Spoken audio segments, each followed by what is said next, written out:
एक और बड़ी खबर राजधानी देहरादून से है, जहां पर जल्द होगी बीजेपी की कार्यकारिणी गठित।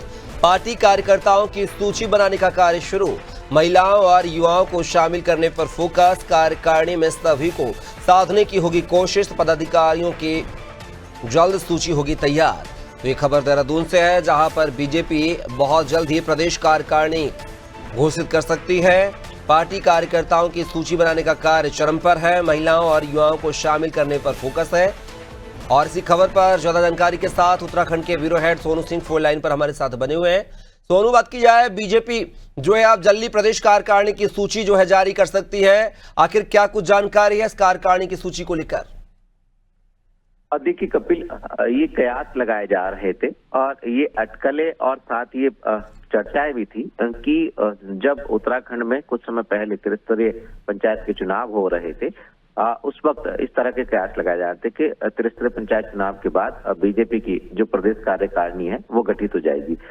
चूंकि जो पार्टी के नेता हैं वो एक संतुलन साधने की कोशिश कर रहे हैं। पार्टी के जो प्रदेश स्तरीय रणनीतिकार हैं वो एक बैलेंस बनाने की कोशिश कर रहे हैं। लिहाजा ऐसे में क्षेत्र के लिहाज से, जातीय समीकरणों के लिहाज से और खास तौर पर आने वाले समय में जब साल 2027 में उत्तराखंड में विधानसभा के चुनाव होंगे, इस चुनाव में जीत का परचम लहराने के उद्देश्य से बीजेपी की जो प्रदेश कार्यकारिणी है इसका गठन किया जाएगा। तो कहीं ना कहीं जो पार्टी के सूत्रों से हमें जानकारी मिली है कपिल, जो पार्टी के प्रदेश कार्यकारिणी के जो पदाधिकारी होंगे, जिन नेताओं को, जिन कार्यकर्ताओं को जिम्मेदारी सौंपी जाएगी कार्यकारिणी में, उनके नामों की सूची बनाने का कार्य शुरू हो गया है। और ऐसे में अब मंथन भी होगा और खास तौर पर यह भी देखना होगा कि कुछ ऐसे भी पार्टी के कार्यकर्ता हैं जो मौजूदा प्रदेश कार्यकारिणी में पदाधिकारी हैं, जिनको सरकार में दर्जाधारी राज्य मंत्री की जिम्मेदारी दे दी गई है। तो ऐसे पार्टी के कार्यकर्ताओं को कार्यकारिणी से बाहर का रास्ता भी दिखाया जाएगा और एक संतुलित प्रदेश कार्यकारिणी गठित की जाएगी, ताकि आने वाले समय में जो पार्टी के कार्यक्रम है उनमें और आगामी विधानसभा के चुनाव में पार्टी जिस उद्देश्य को लेकर के प्रदेश कार्यकारिणी पर वो अभी वर्क कर रही है, ये पूरी तरह से सफल साबित हो सके।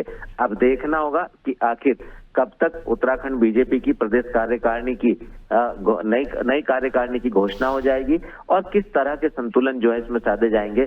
खबर ये भी है कपिल की जो युवा हैं, युवा चेहरों पर ज्यादा विश्वास जताया जा सकता है और महिलाओं को भी तरजीह दी जाएगी।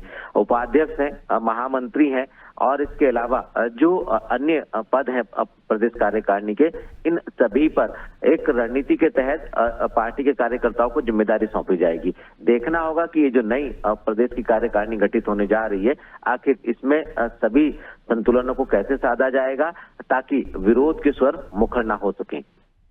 चलिए सोनू, आप हमारे साथ बन रहिएगा, आगे आपसे और भी जानकारी साझा करेंगे। तो ये खबर देहरादून से है, जहां पर बीजेपी जल्द ही प्रदेश कार्यकारिणी की घोषणा कर सकती है। प्रदेश अध्यक्ष की नियुक्ति को लगभग जो है 1.5 महीने का समय हो चुका है। पंचायत चुनाव थे, इस वजह से कार्यकारिणी को रोका गया था, लेकिन अब पंचायत चुनाव होने के बाद जो है बहुत जल्द प्रदेश कार्यकारिणी की घोषणा की जा सकती है। कार्यकर्ताओं की जो सूची बनने की प्रक्रिया वो चल रही है। महिलाओं और युवाओं को साधने की कोशिश की जाएगी इस कार्यकारिणी में।